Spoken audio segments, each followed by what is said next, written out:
বিসমিল্লাহির রহমানির রহিম। প্রিয় বন্ধুগণ, ডাকসু নির্বাচনে অংশগ্রহণ করার মধ্য দিয়ে আমি আমার রাজনৈতিক জীবনের মূল্যবান কিছু অভিজ্ঞতা অর্জন করেছি। অসংখ্য মানুষ আমাকে দোয়া করেছে, ভালোবেসেছে, স্নেহ করেছে।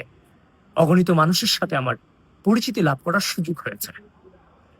সকল বিতর্কের ঊর্ধ্বে ক্যাম্পাসগুলোতে যে গণতান্ত্রিক রাজনৈতিক প্রক্রিয়ার সূচনা হয়েছে, আমি প্রাথমিকভাবে সেটাকে স্বাগত জানাই। আমি আমার অন্তঃস্থল থেকে শুভকামনা জানাচ্ছি চট্টগ্রাম বিশ্ববিদ্যালয়ের চাকসুর সাজ্জাদ সাফায়াত তৌফিক পরিষদ এবং রাজশাহী বিশ্ববিদ্যালয়ের রাকসুর আবির জীবন আশা পরিষদের জন্য।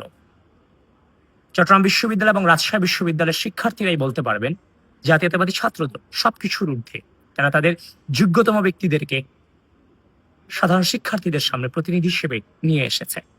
আমি দৃঢ়ভাবে বিশ্বাস করি চাকসুতে এবং রাকসুতে জাতীয়তাবাদী ছাত্রদল ভালো কিছু করবে।